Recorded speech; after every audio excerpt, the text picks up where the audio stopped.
In 1955, a steamer set sail from Buenos Aires, Argentina, across the Atlantic. Hundreds of its passengers were repatriates who, after decades of emigration, were returning to their homeland, which was now the Soviet Union. They were returning believing that a bright future and new opportunities awaited them in the largest country of the Soviets. My name is Anna, and I'm a scholar and a cultural manager in Ukraine. I have decided I will vlog daily from my country, Ukraine, since the start of this awful war with Russia. And I could not imagine myself a vlogger a year ago. But most importantly, I could not imagine my country at war a year ago. I also run an English-language vlog where I tell the world about Russia's war in Ukraine. In addition to the direct consequences of Russian crimes and destruction, there are many less obvious methods that Russia uses against us and the world. And it has been doing so for decades, destroying the lives of many generations. My family was also on the ship that docked at the Soviet coast. Believing Soviet propaganda, they found themselves in a country where there was no place for the truth.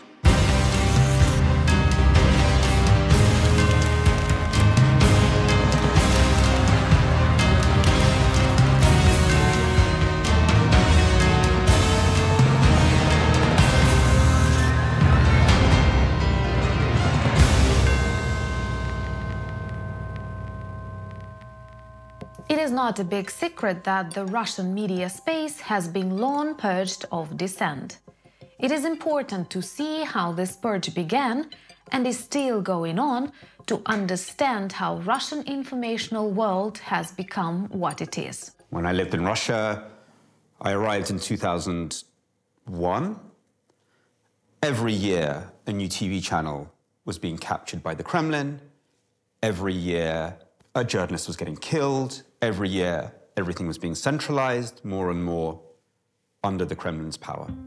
Peter Pomerantsev is the author of the world best-selling book about the establishment of the Putin regime's propaganda, Nothing is True and Everything is Possible. This book was written after 10 years of working for Russian television. Television played an absolutely huge role.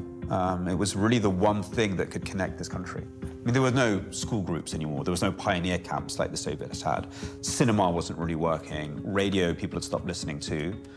The internet was only starting to become. So television between 2001, 2000, well, from 1996, I'd say, 1996 to 2012, 13 is the main thing. Hello, young people of Rostov.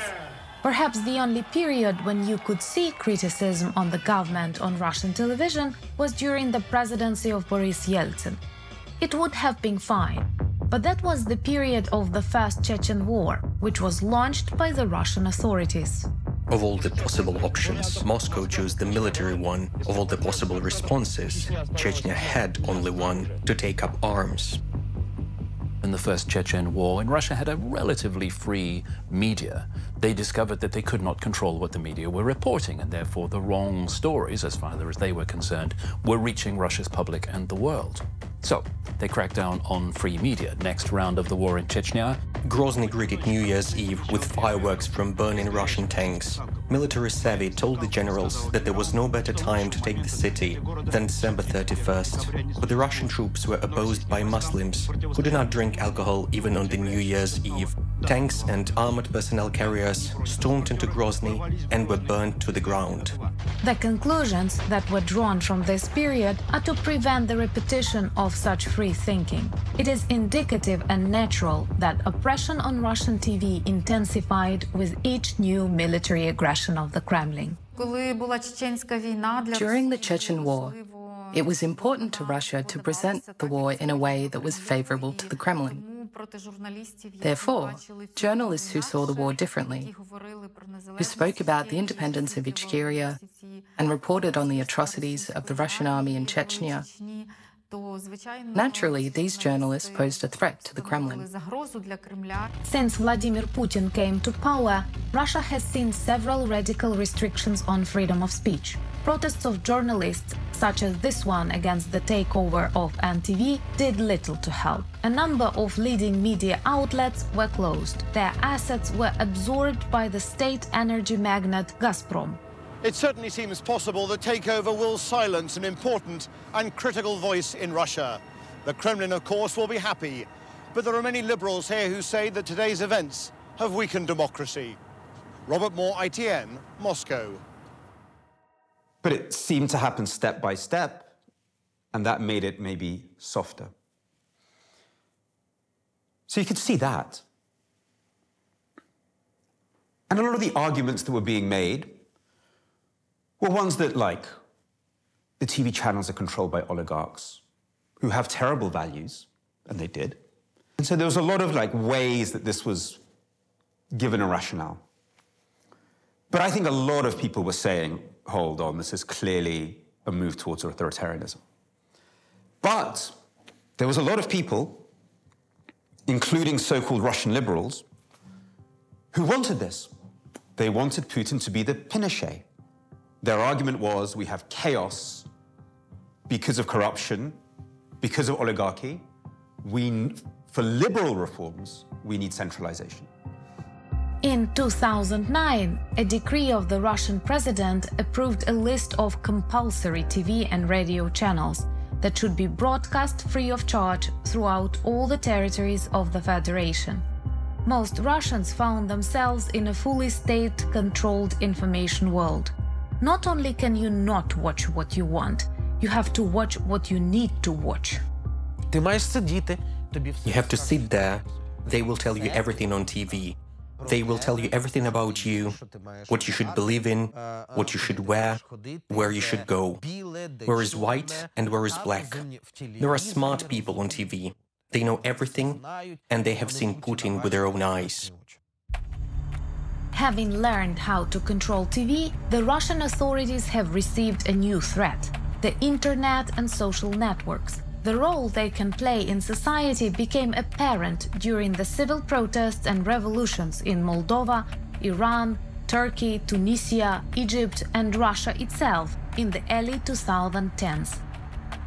This was the time at which Russia suddenly put a vast amount of resources into recruiting journalists and translators who could work on the internet to reach target audiences in the countries that they want to influence directly, and to use the hyperconnectivity of the internet to speak to people in their own languages, more or less. So this was the boom of the so-called troll armies, and the way in which Russia internalized what it had learned about the nature of the internet was what shaped the kind of propaganda operations that we have today. Good old-fashioned repressions came into play. After 2014, several laws were passed that expanded the powers of Russian prosecutors to shut down websites and prosecute people for posts and comments on social media. Since 2022, Roskomnadzor, the body that censors information on the internet, has blocked more than 1 million pages and sites with allegedly inaccurate or extremist information. According to Roskomnadzor, extremist content is, for example, a call to no to war. You can be jailed just for liking a post on social media. Not even posting something, simply for liking. This can be grounds for ending up behind bars. In March 2022, the law in Russia tightened the responsibility for spreading false information and discrediting the Russian army. More than 8,000 cases have been opened under this article. As it turns out, there are many things that can discredit the Russian army. For example, a piece of paper with a few stars on it. When I wrote my first book, Nothing is True and Everything is Possible, I tried to describe this world.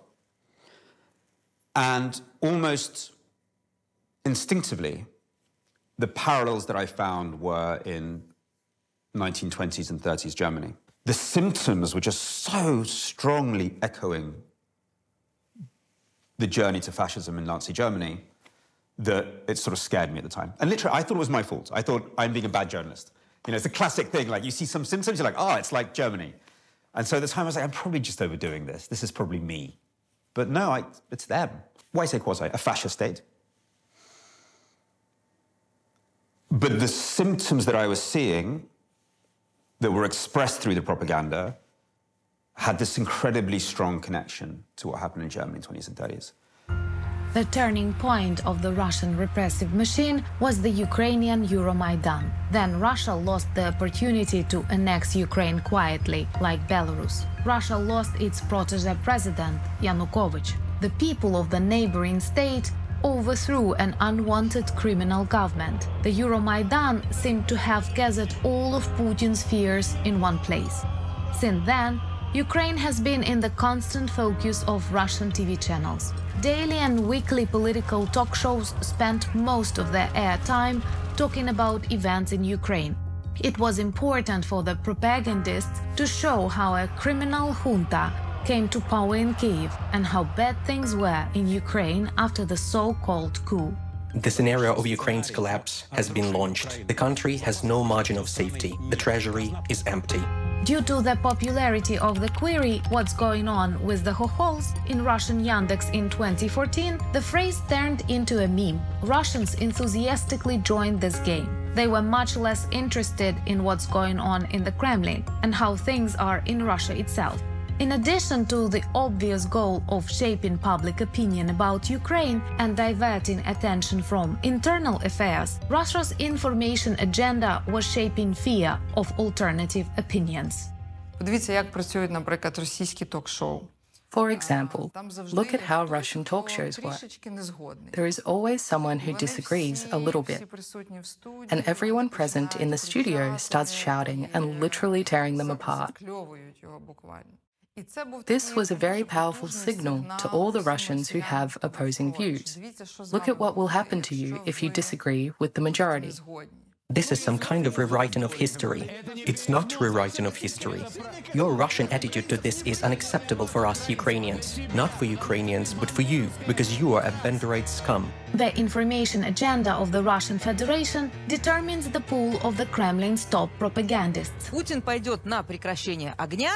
Putin will only agree to a ceasefire as I see it, when the new borders of the Russian Federation are secured. And these borders will be located wherever we see fit, based on our security and the interests of our state, period. I remember when I was in Moscow interviewing Margarita Simonyan, a big kind of propagandist, the head of Russia Today, and she looked at me as if I was some kind of naive fool. And she said, "There is no such thing as truth.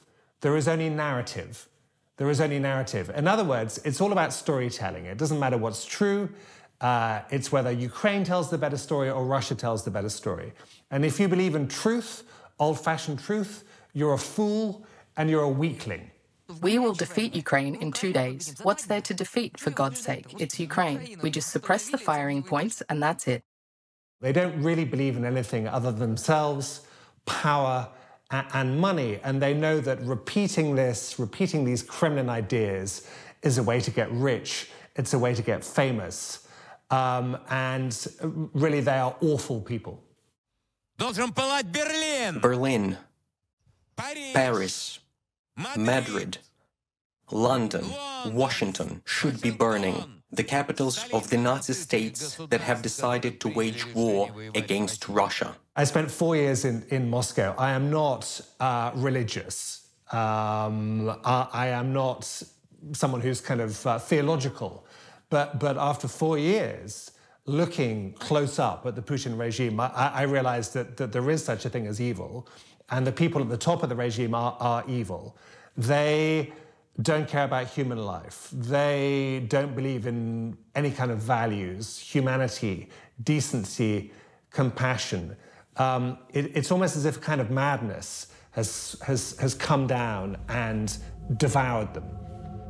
In 2011, the British journalist Luke Harding, who wrote about Vladimir Putin's regime, was expelled from Russia without the right to return. It was the first such case since the Cold War. I was told by an officer from the Federal Migration Service, "Для вас Россия закрыта." For you, Russia is closed. And I said, "Why?" And he said, I don't know. And that was it. And I was taken to a small room which said deportation zone, locked inside, and kicked out. Despite the expulsions of unwanted journalists, the closure of websites and channels, total censorship and propaganda on the state media, it is not worth saying that Russians don't have any access to the truth at all. It is not easy to create information vacuum in the modern world. All Russians can find out everything that's happening in Ukraine, if they want to. It's really not hard, at all. The idea that that is what's stopping them is simply not true. So if they're not looking for it, it's for a reason. Now, we can either cry about that, yeah, or we can think about what we do about that. So, I've been talking to a lot of Ukrainians. The truth is that Russia has attacked an independent state and is killing thousands of civilians. It is easier not to recognize this truth and to look for other explanations. They have been under the influence of this aggressive Russian propaganda for a long, long time. This has transformed their consciousness so much that they no longer need alternative information. That is, they live having accepted the fictional world created by various propagandists like Skabyev and Kiselev as reality. The Russian military got hold of secret documents from the command of the National Guard of Ukraine.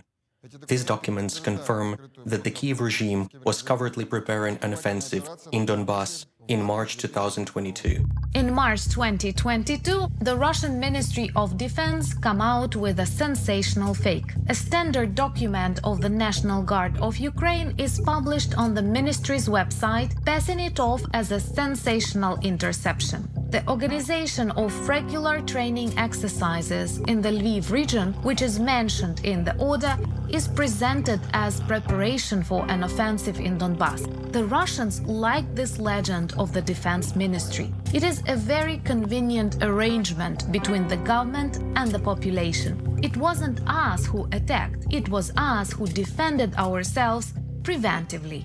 And here's the magic. You don't need to feel any responsibility because we're victims. This victim narrative over and over and over. We're victims. You have no responsibility for Bucha, for Dachau, doesn't matter.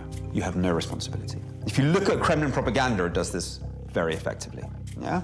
Allows you to feel sadism. Let's bomb their towns, this non-stop sort of stuff on Russian TV, enjoying humiliating Ukraine.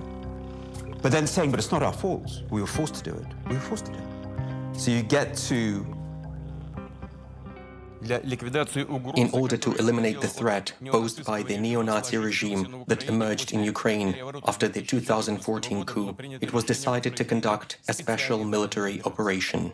Like millions of Ukrainians, I was in Kiev on February the 24th, 2022, and Russian tanks were coming across the border through Chernobyl from Belarus, sweeping up from occupied Crimea. This was an invasion by Russia.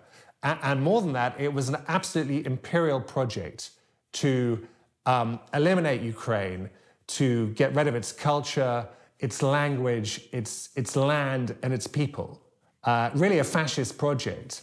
But the way Putin sells it to his domestic population is that Russia is a victim of NATO aggression and was forced to do this.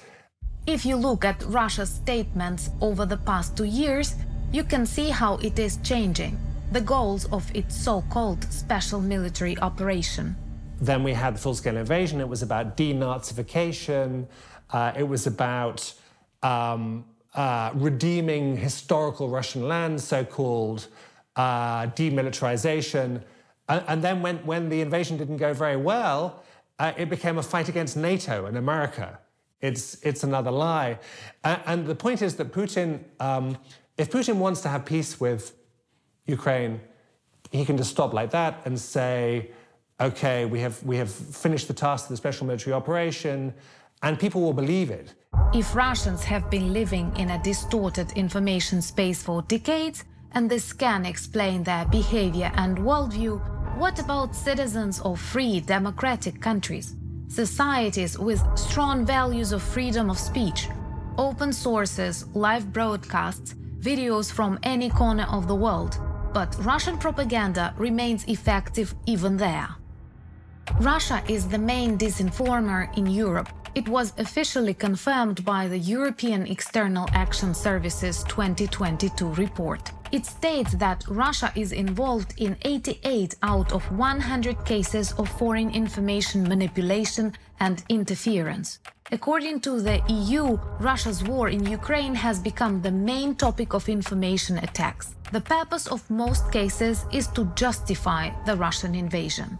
And this is the key lesson that Western politicians found it so very hard to learn before February of 2022, that Russia has set itself up as a rogue state which will achieve power by any means it possibly can. It just has recognized that it is cheaper and easier to achieve power over other people's societies, countries, through means of information than by launching a direct invasion.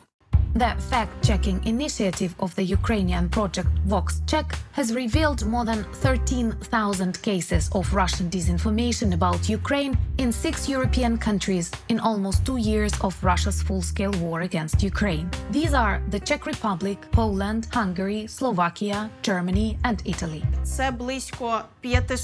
This is around 500 fake news stories about Ukraine per month in just 6 European countries. We recorded the first half, which is about 4,800 cases, in 2022. We recorded another 4,000 cases in just the first 6 months of 2023. This means that Russia is increasing its attempts to influence the European audience, ramping up its efforts and spreading more and more disinformation about Ukraine. Russian disinformation adjusts its fakes to the specifics of the country in which it operates. Ми досліджували багато фейків, які Росія використовує і створює проти українців за кордоном. We've studied the fakes that Russia creates and uses against Ukrainians abroad. For example, Russia may say that Polish people no longer tolerate Ukrainians, but this is not true. Also, Russian propaganda will exaggerate any incident involving a Ukrainian abroad, portraying it as a trend rather than an isolated incident. The disinformation Russia spreads in Poland is characteristically about historical events in Ukraine. However, in countries like the Czech Republic and Slovakia, Russia tries to plant the idea that Poland is preparing to occupy part of Ukraine. They try to create the narrative that there is a country in Europe with expansionist aims, and so divert attention from the fact that Russia has actually invaded Ukraine and violated our sovereignty. Meanwhile, in Germany and Italy, there are many stories about so-called Nazism in Ukraine. The European Union confirms that the fictitious theme of Nazism in Ukraine is among the most popular and persistent narratives of Russian disinformation. Nearly all disinformation narratives used by the Kremlin to justify and mobilize domestic support for the invasion can be traced back to 2013, 2014 and the Euromaidan protests, in the context of which the Kremlin sought to portray Ukraine as a Nazi state, a failed state, and not a state at all. Pro-Kremlin media have been preparing the soil for the military invasion for years. If it is constantly being said from every corner that Ukraine is a country of Nazis, then a person who knows nothing about Ukraine or hears this for the first time in their life will think, well, okay, I don't know, this could be true. Therefore, one of the methods of propaganda is to maximize the frequency and repetition of the necessary messages. The same message, no matter how absurd, needs to be broadcast to a specific audience from many different sources. Politicians need to talk about it, athletes need to talk about it, bloggers, journalists, and so on. And when a person finds themselves in this information bubble, even if they have a different opinion, they start thinking that maybe their opinion is wrong. since so many other people are saying the same thing. Russia is quickly adapting to the war, and it changes the messages of its propaganda in accordance with topics that are sensitive to the world. One of the updated messages of Russian propaganda is corrupt Ukraine resells weapons provided by the West on the black market. The narrative around the supply of Western weapons to Ukraine has various subcategories. On the one hand, there are fake stories claiming that supplying weapons to Ukraine will supposedly escalate the conflict and allegedly provoke Russia, and so on. On the other hand, there are fakes suggesting that it makes no sense to provide weapons to Ukraine, as they will supposedly be resold on the black market, and alleging that the Ukrainian government is simply profiting from the war. In August 2023, the American television channel CBS aired a movie about Ukrainians allegedly smuggling weapons. The movie had no evidence, and after the attention and outrage to it, the materials were removed. But this story was already spreading in the information space, and Russia achieved its goal. We don't know how this happened, whether it was driven by some journalists, or whether the journalists who wrote about these investigations were manipulated. But when we track this process, we see that it wasn't accidental. The messages were precisely synchronized with Russian propaganda television. The messages in Russian channels were the same ones that were published without evidence in the Western press. We still won't know the truth. Not everything is so clear. You must admit you've heard such arguments many times in response to quite obvious facts. This is one of the features of Russian propaganda. The truth has many variants. Sometimes propaganda messages even deny each other. Ukraine has nothing to fight with, because Americans no longer provided with missiles, and the ones they used to give were sold by Ukrainians, and those that were not sold were destroyed by Russians with precision strikes. And now Ukraine is firing American missiles on Russia again. Their main task is not to promote any idea, but to convince the whole world that everyone is lying, that there is no truth. Like this, Putin is lying. Yes, he's lying. But so does Biden, so does Scholz. And all politicians, all journalists, all artists, everyone lies. And if everyone lies, if there is no truth, then everything is allowed. Unlike Soviet propaganda, modern Russian methods are not always outright advertising for Kremlin. The main goal is to make the information space dirty, so that no one trusts anyone anywhere. So it's a constant lie about lies, about lies, about lies. So in the end, what kind of fact-checking is possible here? If it's all a lie that lies, and at the same time admits that it's a lie, but wants to convince us all that, after all, the world is like this. The fact that Russian propaganda is not always recognized in the world makes it even more dangerous. And it works on many levels.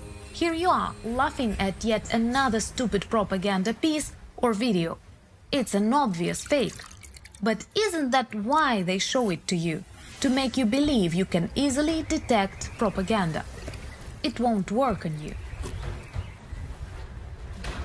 You immediately think of very stupid fakes like the crucified boy, which has already become a meme, and a person thinks that Russian propaganda is always about the direct glorification of Putin, or about some very strange fake stories, like combat mosquitoes, crucified boys, and so on. And a person subconsciously tunes in to look for something like that in the information space. Meanwhile, thousands of professionally designed propaganda messages among serious news get into your brain unnoticed. A US State Department report released on the eve of the full-scale invasion in January 2022 recognized that the Russian state-funded and operated foreign broadcasting channels RT and Sputnik are important elements of the Russian disinformation and propaganda ecosystem that use the guise of conventional international media outlets to provide disinformation and propaganda support to the Kremlin's foreign policy objectives. So the Russians improved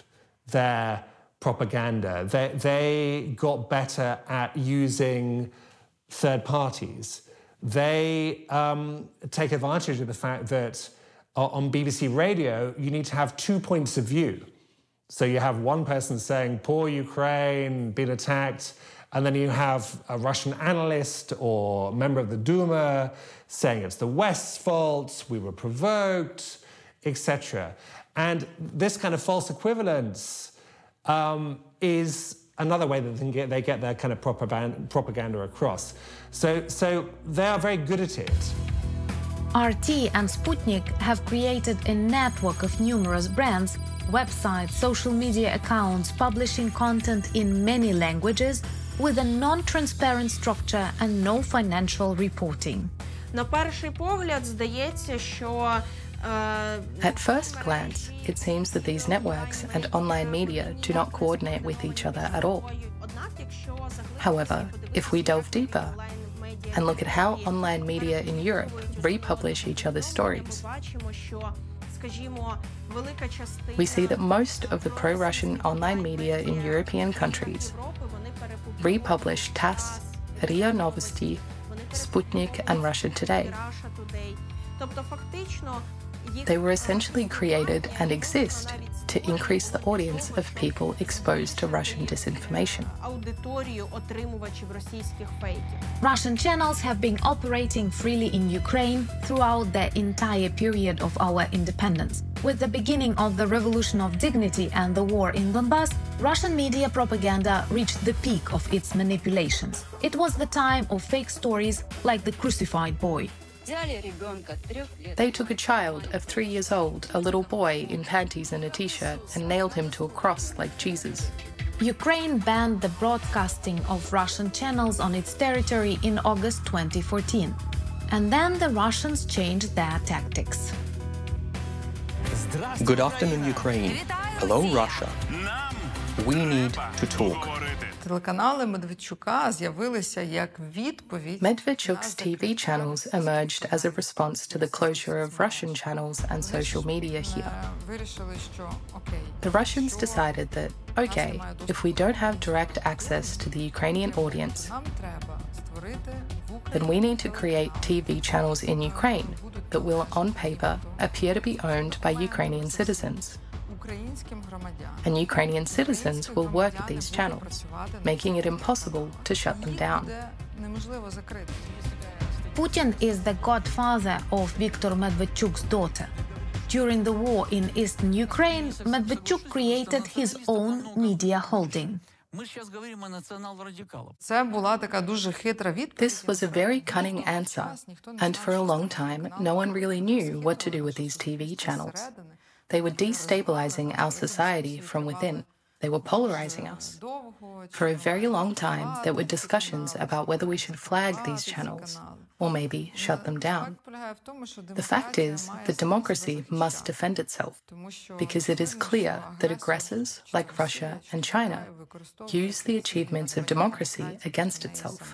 In 2021 alone, Ukraine blocked the broadcasting of a number of pro-Russian channels, including 112 Ukraine, Newsman and Zik. Хоча на певному етапі українську Україну. Although at one stage, even Europeans criticized the Ukrainian government for this, today we must acknowledge that it was the right step and helped us maintain unity after the full-scale invasion in 2022. Russia's full-scale invasion of Ukraine has awakened the world's attention to information threats.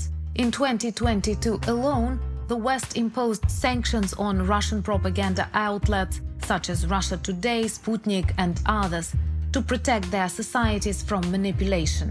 In total, more than 30 countries of Europe have already blocked the broadcasting of Russian TV channels. Is that Putin is exploiting the freedom of the West, the openness of the West, to destroy the West. We are open societies. Anybody could write anything. You can pop up on TV with your crazy pro-Putin opinion, and that's called freedom of speech. By the end of that fateful day, when the Western-fueled protests took over the streets, few could have imagined that it was about to lead to the overthrow of Ukraine's democratically elected government, that is, to what could be characterized as a US-backed coup d'etat. These channels, in which millions, tens, hundreds of millions of dollars have been invested, and channels that, in addition to simple propaganda, I mean some kind of soft power, these channels had a real political impact, and this must be understood, on the internal society of these countries. And this is a loss of a resource, a huge resource. According to the Debunk Project analysts, in 2022, the Kremlin spent $1.9 billion on propaganda. In the first quarter, when Russia started the war, media spending tripled compared to the beginning of 2021. And in the middle of 2022, the Russian authorities simply stopped publishing these gigantic sums. In fact, the money is even bigger because costs of social media promotion, the maintenance of troll factories, or the huge non-public lobby working for Putin is not taken into account here. And the problem over the last couple of decades is that he has actually managed to buy senior, respected Western politicians. Silvio Berlusconi, he bought. Gerhard Schröder, he bought, the former Chancellor of Germany, through Nord Stream. There are British lords sitting on the boards of Moscow companies earning $500,000 a year for doing not very much.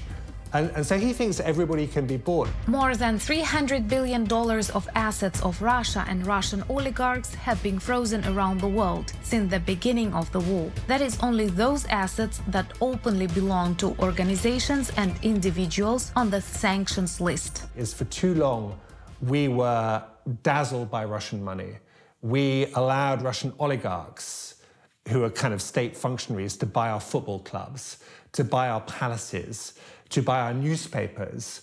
And this was a way of influencing our politics, influencing Western democracy, and kind of corroding it, corrupting it from inside. Now, since full-scale invasion, this has stopped. It has become much more difficult for Russia to build coalitions with Western partners. Now it is strengthening its partnerships in Africa and Latin America. My parents were doctors and they dreamt of traveling the world. But for Soviet people, their allowed routes were limited to countries of socialist friendship. That's how they ended up in Mali. In the 1970s, the USSR actively promoted its policy in Africa, sending the best doctors, engineers and miners on 2-year missions. This is how it built loyalty to itself. Now countries thousands of kilometers away from Russia, which know essentially nothing about it, are drowning in positive memories of Soviet assistance. The Kremlin is using this to form new coalitions around it. That is one of the end results of a long and deliberate program that Russia undertook since about the middle of the previous decade to try to bring about a pro-Russian attitude in as many different countries as they could. Now, this was something that we observed at the time and documented and studied. We just didn't know exactly what it was for or what the net result would be. But now we are seeing the result. Russia spread its bets across the board for information, for influence, for trying to make friends with every country it could reach out to. Now, in part, it was a straightforward numbers game. The more people you have voting with you in some international fora, like the UN General Assembly, the more you can get away with. Там величезні аудиторії, це мільйони людей. There are huge audiences there, millions of people, if not billions. This includes Asia, the Pacific, Africa, and Latin America.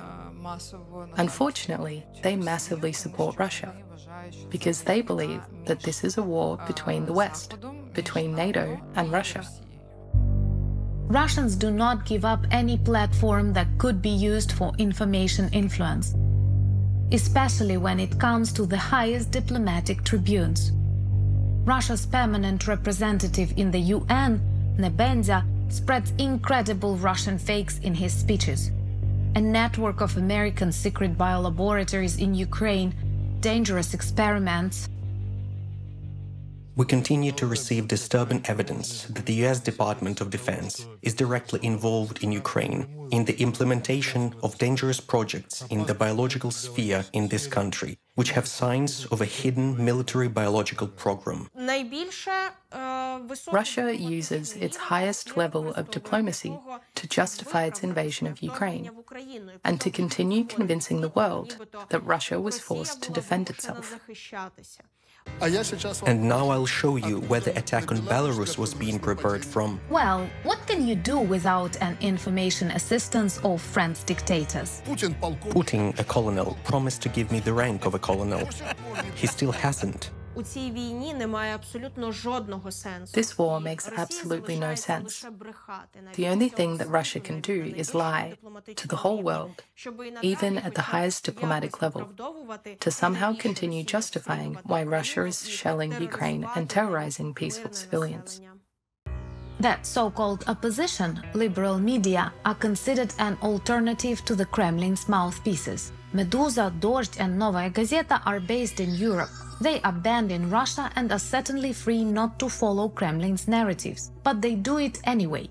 Meduza is a Russian-language online media in Latvia. It calls the war a war, condemns the invasion and criticizes Putin's regime. However, if you read Meduza's news about the war in Ukraine, the manipulations are obvious. For example, the Kremlin's narrative that Ukraine is bombing civilians in Donbass. Here is a typical example of how Meduza presents news. The Russian military fired missiles at Lviv.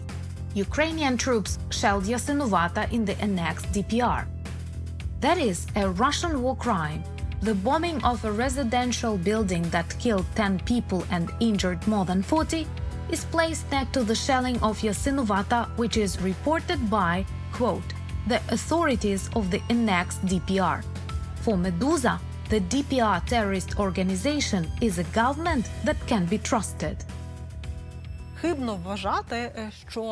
It is a mistake to believe that putting a representative of Russia and a representative of Ukraine on the same platform and giving them an equal voice achieves freedom of speech, equality, or anything else.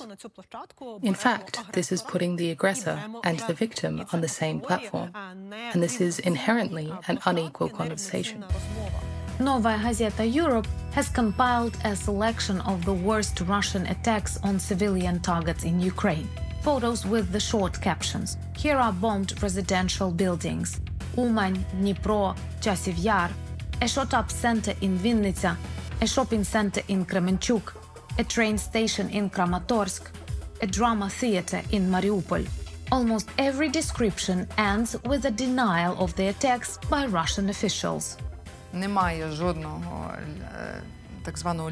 There isn't a single so-called liberal media outlet, whether it's Dozhd or Echo, that isn't questionable. I think that these media outlets fit into Vladislav Surkov's concept of sovereign democracy, meaning they are controlled democratic media. After the Russian invasion of Ukraine began in 2022, Dozhd moved to Latvia. The channel condemned the invasion, so it could no longer work in Russia.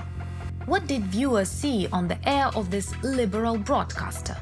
The presenter called for reporting the facts of poor equipment of Russian mobilized soldiers in order to help them. We hope that we have been able to help many soldiers, for example, with equipment and just basic amenities at the front. Because the stories that have been published and told by the relatives are, frankly, terrifying. After that, Dozhd's broadcasting was banned not only in Latvia but also in Lithuania and Estonia. At first, the host seemed to be fired, but then he was asked to return. And Dozhd went on. Now, as an opposition Russian channel, it broadcasts from the Netherlands. On the 6th of June 2023, Russia committed a terrible terrorist act. It blew up the dam of the Kakhovka hydroelectric power station, which it had seized and controlled since the first day of the invasion on the 24th of February 2022. Dozens of dead and missing people, hundreds of injured, thousands of evacuated families who fled their homes, a forever changed landscape, environmental damage that is difficult to even estimate. So when the Kakhovka Dam was blown up,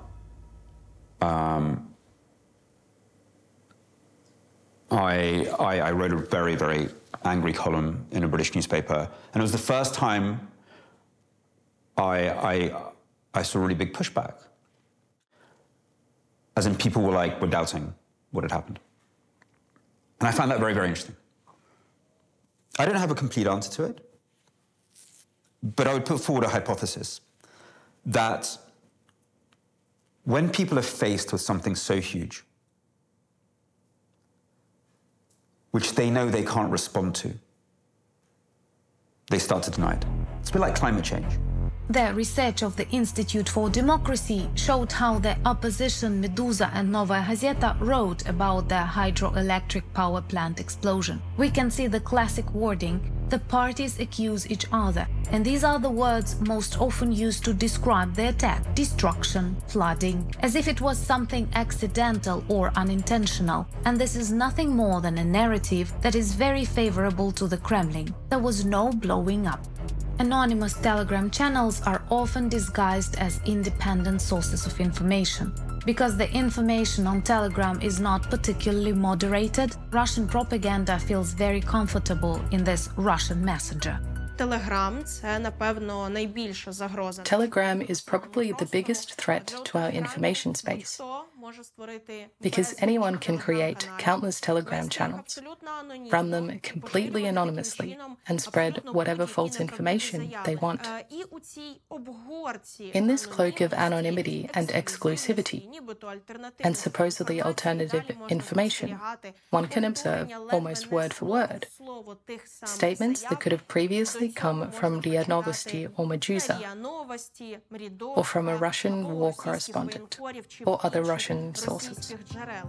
VoxCheck experts have investigated how propaganda Telegram channels have been launching campaigns with all the main theses of Russian agitprop in a coordinated manner. Nazis in Ukraine, we are under attack by labs, and so on, according to the methodology. Propaganda does repeat over and over because propaganda is exploiting very, very similar needs, very similar directions that a society is going in, and it repeats over and over and over. I mean, the basics of propaganda actually don't change. The technology changes, the ideology changes, but the fundamental basic desires that it exploits are always there. I definitely see a continuity between Soviet propaganda and Russian propaganda today under the regime, and it is a regime of Vladimir Putin. And I think one key idea is the idea of truth, actually. And if you look at sort of Bolshevik propaganda, look at Lenin, Lenin did not believe in truth. He thought truth was a kind of bourgeois idea, a bourgeois construct. And actually there was a kind of higher truth, which was the revolutionary struggle. And actually Putin, in a way, it's the same. Part of my family doubted whether to return from Argentina to the Soviet Union. Argentines warned repatriants about the closed borders and censorship. My grandmother promised to write honestly about everything in the letter. If life is difficult and regime controlled everything she wrote, she would put a cross at the end of the letter. Upon her arrival, my grandmother immediately wrote to her family. She put not one, but 3 crosses at the end.